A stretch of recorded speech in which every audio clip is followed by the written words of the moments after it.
Hi, SS2. Welcome to our second class in our biology online lecture. Okay, so the last time we talked about the meaning of conservation, and we talked about the meaning of natural resources and the two kinds of natural resources. We also talked about that natural resources can be found in the airy or atmospheric part of the earth, in the lithospheric or the landlocked part of the earth, like the earth crust. And then we also said that natural resources can be found in hydrospheres, okay, the watery part of the earth. Now, all of these, of course, are biosphere. That means that natural resources, we said, are contained in biosphere. Okay, so that's just to reiterate on what we talked about. And we said that in this very class, we'll be looking at reasons for conservation. Why do we need to conserve our natural resources? We have seen the usefulness of natural resources.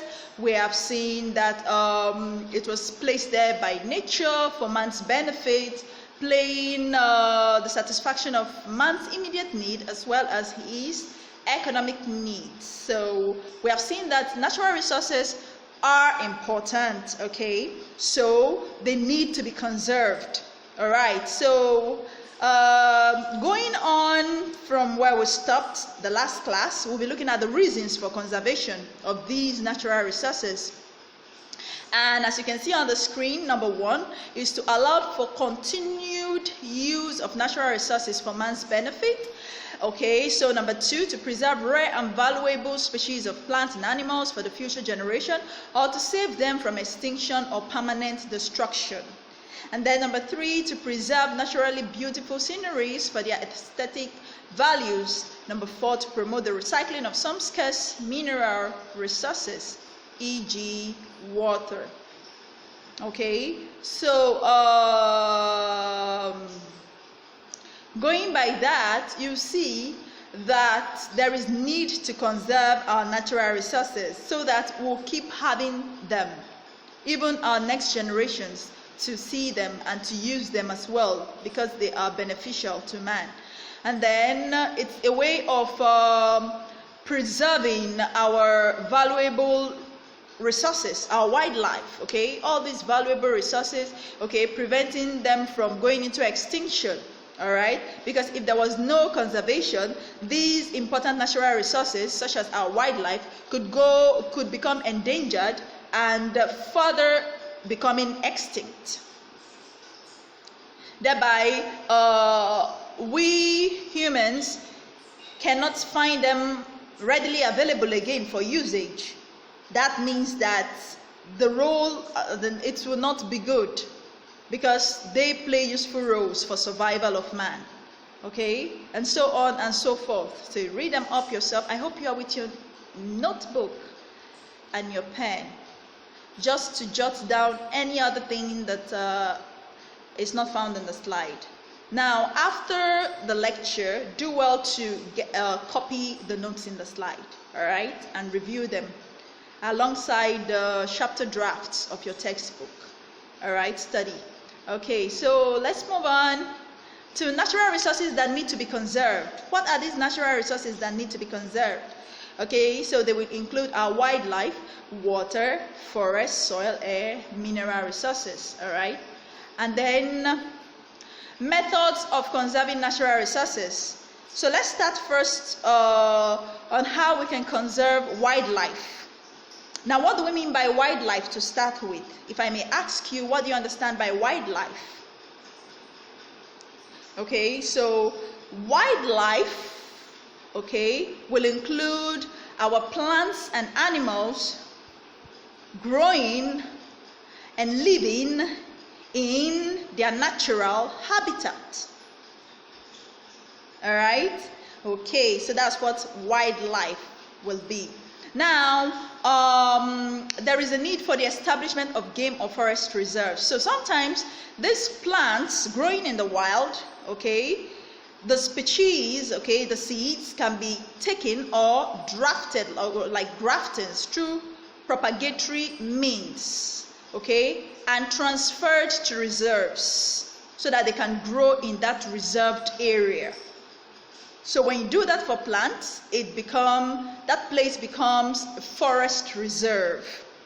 And then animals too can be taken from their wild or their natural habitat, okay, and placed in a reserved area for their growth and reproductive purposes. All right. So when you do that for animals, that becomes a game reserve.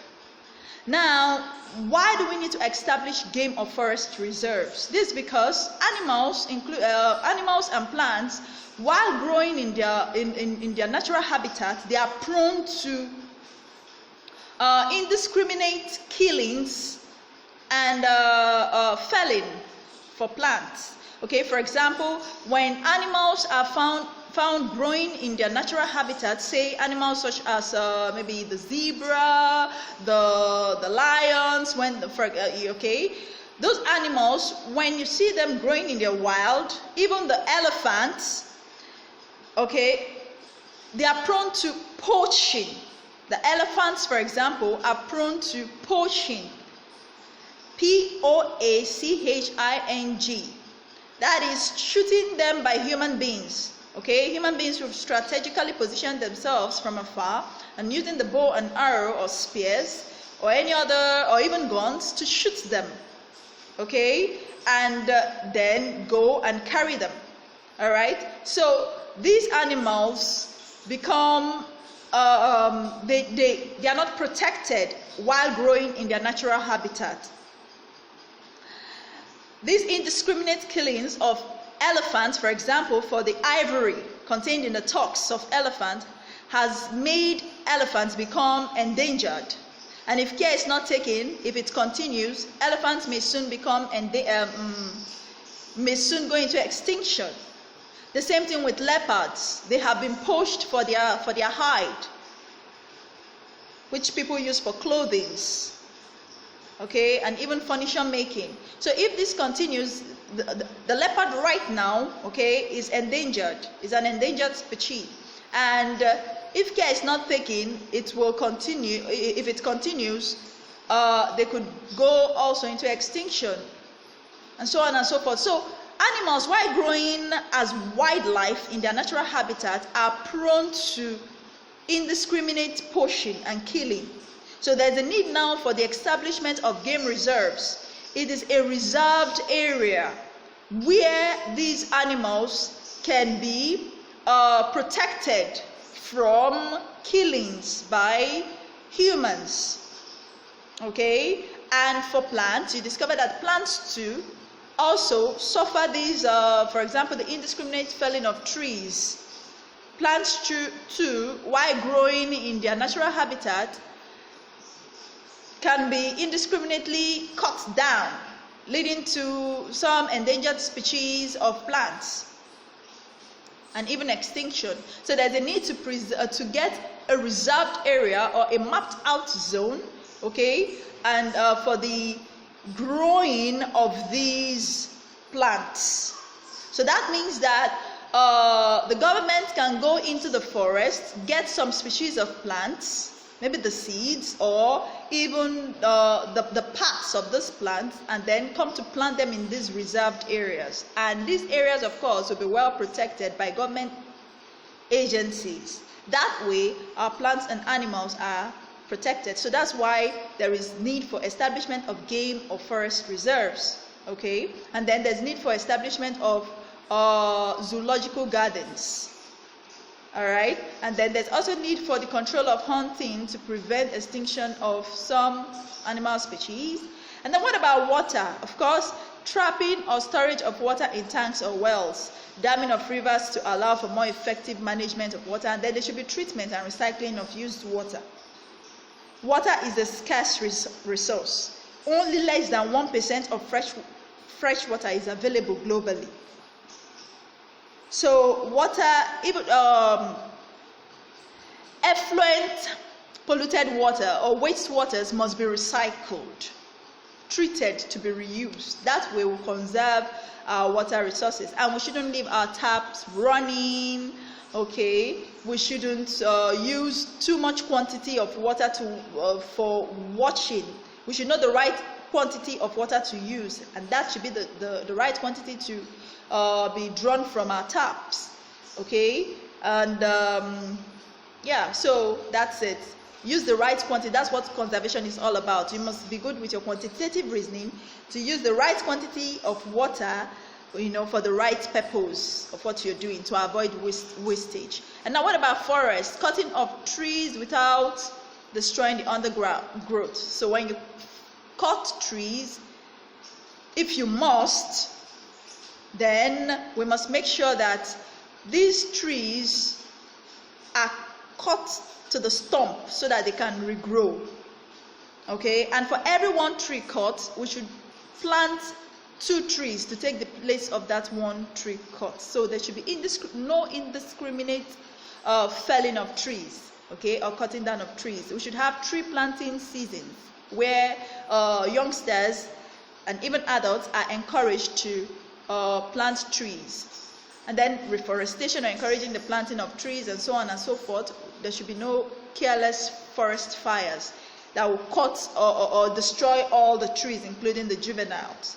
Now, during tree cutting, the juveniles must be left, that's the young ones must be left to regrow and take the place of these adults. So that's why forest fires is discouraged, because it will go as long as killing even the juveniles that should have taken the place of the cut down adults. And then soils, of course, there should be the prevention of overgrazing, which may cause soil erosion. Soil is very important because that's where green plants will grow from. Soil is enriched with natural resources that green plants need for production of food for the consumers and themselves. So our soils must be recycled, and then our soils must be conserved, and it should have a way of regenerating its lost nutrients. Okay, during farming, we shouldn't reuse the same soil without allowing it time to replenish or regain its lost nutrients. That's why we should practice better farming practices, such as crop rotation and so on and so forth. Mulching, all these will help the soil to regain its lost nutrients. And then air, of course, we shouldn't discharge effluents into the air. Even if it should, then we should make sure that this waste it should be contained, for example, in chimneys, okay, so that the other parts of the air discharged into the atmosphere, okay, will not be harmful to life forms in the air as well as human beings. So we should have good foam board and chimneys or so on that can actually absorb the harmful solutes and gaseous substances in the air while releasing pure air into the atmosphere. And then mineral resources. Remember that mineral resources, okay, they can be the metallic types or the non-metallic types, okay. So metallic types will include your iron, your copper, your aluminium, your zinc, all right, which are of benefit when used. Some of them are used for electroplating, preventing rusts of our household utensils and all that. So mineral resources are very important. The non-metallic forms, such as our fossil fuels, of course, their relevance in power and energy. So there's a need to make sure that we fetch the right quantity of the mineral from their ore. For example, the tin, gold, diamond, the right quantity should be fetched. Even our fossil fuels, the right quantity should be fetched, not to take too much than needed, so that they will keep being available. Most mineral resources are non-renewable, so there's a need to conserve them for our future generations. Now, what will be the importance and benefit of conservation of natural resources? Of course, If plants, for example, are well conserved, there won't be problem in recycling of water, isn't it? Okay, you know the role forests play in water availability. So you discover that there's a need for that because we'll keep having water so long as our forests are conserved. And of course there will be food supplies when we conserve our forests. All right, there will be medicinal herbs availability. Remember that in conservation you just go for the adults, leaving the juveniles to regrow, reproduce, and take the place of these adults. And of course you also have to practice afforestation or reforestation so that there can be the taking up of this lost, there can be the replacement of these cut down trees. And then of wildlife, we'll continue to have meat, continue to have fish. It can generate revenue for government, and of course can serve as tourist centers for pleasure and relaxation. Okay, many tourists could pay so much just to watch wildlife. For example, the Safari Game Reserve in Kenya has generated a lot of revenue for the Kenyan government. Okay, countries that have beautiful beaches too. Tourists go there, and that they pay a lot in terms of taxes, revenue. Okay, just to watch, and then everything will go into the monetary system of that government, of that country, and that means more fund for that government or country. All right, so there's a need to conserve all these resources. Okay, even our air, of course, needs to be conserved. We must not pollute the air, at least for the aerial organisms in the air. We need to not allow them die to suffocation. And then even human beings need clean air for survival. Okay, and so on and so forth. There's a need for mineral resources conservation, and so on and so forth. So what will be the ways of ensuring the conservation of natural resources?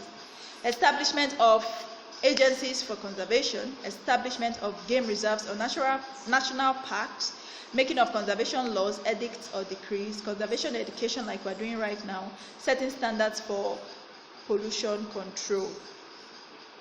There's a need to set agencies for conservation. Okay, so there's a need to build body of conservationists that will help enforce these strict measures towards ensuring conservation of our natural resources. And these agencies are meant to supervise, monitor, okay, to make the environment, to make sure that conservation is put in place or conservation practices are upheld by every citizen of that country. And then, of course, a way of conserving our natural resources will be by the establishment, like we have said, of game reserves as well as forest reserves, and then making of laws, and then conservation agency, education, like we're doing right now, educating us to be conservationists for sustainability and sustenance of these resources for our next generations to use. Okay, setting standards for pollution control. When, for example, we see that sharks have swum onshore, we're supposed to get them and put them back into the water, into the beach. We don't have to kill them. Okay? When fishing, we should use the right fishing net to get only the adults while the juveniles will return peacefully into the water. We should help these lost, natural resources in terms of maybe wildlife or plants, which will help, especially the animals, that may have lost their ways. When we see them, we should help them back to their habitat without having to kill them. Okay. Yes, so there's a need to actually help them back to their way. A way of conserving will also be helping these organisms that may have lost their ways from their habitat, helping them return peacefully back into their habitat. We must not kill them for food, as this may endanger them. By endangering, it means that their number will start reducing drastically until they may even go into extinction. So let's help them. This will prevent them from being endangered and consequently going into extinction in the nearest future. Problems and difficulties associated with conservation will be soil erosion caused by natural wind, rainfall, and runoff. Now, this is a natural disaster.